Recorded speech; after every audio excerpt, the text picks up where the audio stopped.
Hari ni saya nak cerita pasal satu kisah ni yang berlaku pada diri saya sendiri. Ini adalah kisah benar, kisah yang pernah berlaku pada diri saya. Masa tu seingat saya lah, kisah ni berlaku lebih kurang dalam 15 tahun yang lepas lah. Masa tu saya balik kampung. Saya kalau balik kampung ni saya suka balik waktu pagi, dalam pukul 12, pukul 1 pagi kan. Dalam perjalanan tu, masa tu anak saya yang sulung tu baru berumur setahun tak salah saya, kecil lagi. Jadi dalam perjalanan balik tu saya biasa lalu dekat hutan perca ataupun simpang 4 Lalu Gajah tu. Bila kita masuk saja jalan dalam tu kan, jalan bengkok-bengkok lah. Tapi bila sampai dekat kawasan tu, maknanya saya dah rasa benda tu sebab anak saya menangis daripada keluar pada highway tu. Dia asyik menangis je kan. So saya berhenti dekat Petronas, tak salah saya ingat lagi, berhenti kat Petronas. Saya basuh muka apa semua. Tapi lepas pada tu saya rasa dah tak sedap hati dah. Lepas saya lalu dekat Balai Polis Simpang 4 Lalu Gajah tu, ada jalan mendaki tu, kat situ ada kawasan kubur lah, ada tanah kuburan Islam. Saya lalu kat kawasan tu, masa tu rasa dah tak sedap hati. Bila saya sampai dekat kawasan hutan perca, jalan tu jalan menurun tau. Jalan menurun. Sepanjang jalan tu saya tengok apa sal, kenapa kereta-kereta ni asyik dem lampu tau. Dia kejap-kejap dem lampu. Ada kereta je lalu dem lampu. Ada lori je lalu dem lampu. Jadi saya rasa macam tak best lah saya kan. Bukalah mengaji apa semua. Anak saya nangis makin lama makin kuat. Makin lama makin kuat nangis. Jadi saya pun macam tak sedar hati. Tiba-tiba kereta ni memang dia jadi slow. Jalan menurun. Sepatutnya jalan menurun ni dia makin laju lah kan. Jalan mendaki dia slow. Dia makin lama makin slow kereta. Saya tak sedar hati. Saya terus berhenti tepi. Saya bacalah macam-macam semua kan. Adalah sikit-sikit, orang kata kita ni ada sikit-sikit lah yang kita boleh nampak, yang kita boleh rasa kan. Adanya benda-benda halus ni kan. Jadi saya dah berhenti kat tepi. Saya keluar kereta. Saya tengok benda tu betul-betul ada dekat atas bumbung. Bayangkan masa tu anak-anak saya menangis dan benda tu boleh duduk atas bumbung. Bayangkan macam mana. Bila saya nampak benda tu duduk kat atas bumbung kereta, dia memang muka dia buruk macam tu, memang dah fizikal dia buruk. Kalau kita terkejut, sama-sama terkejut, mana akan jadi benda lain lah. Tapi saya boleh cool, relax. Saya cuma cabar dia. Apa yang dia nak sebenarnya? Kau nak apa?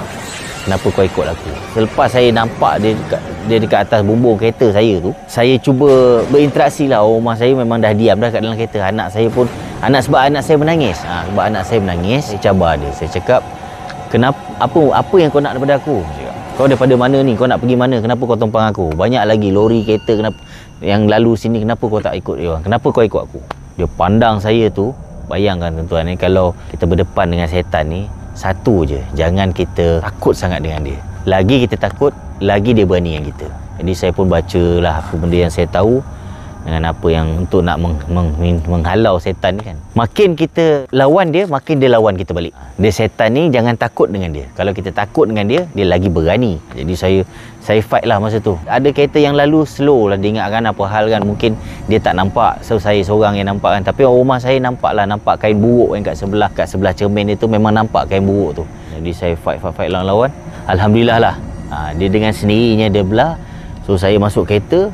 Saya pun balik kampung. Balik ke rumah.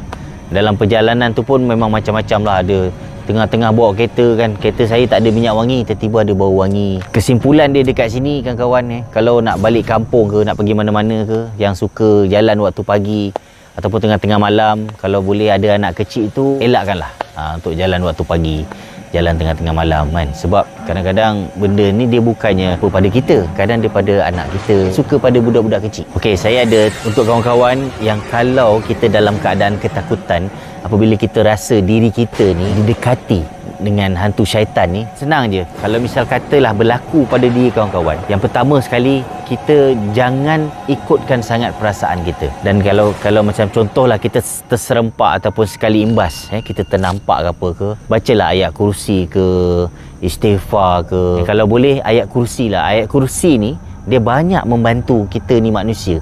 Banyak kelebihan yang kita tak tahu dalam ayat kursi tu. Ayat kursi ni insya-Allah dia boleh menghalau hantu syaitan ni. Dan ada zikir-zikir yang boleh membantu kita dalam keadaan kita takut. Dan kalau kita nak tahu hantu syaitan ni dekat dengan kita walaupun kita tak nampak, bila kita berdiri di satu-satu tempat yang agak sunyi, kalau kita seorang, kalau kita rasa dekat bulu tengkuk kita ni naik bulu roma kita ni ataupun dekat tangan kita bulu roma kita naik, itu bermakna benda tu ada di depan kita ataupun di tepi kanan kita, di tepi kiri kita ataupun dekat dengan belakang kita. Itu tanda-tanda dia. So kalau adalah tanda-tanda macam tu, bila kita berseorangan, cepat-cepatlah istighfar ataupun baca ayat kursi ataupun ayat apa yang kita ingatlah. InsyaAllah dia sebenarnya dia nak mengacau kita je. Lagi kita takut, lagi dia berani dengan kita. Itu dia. InsyaAllah.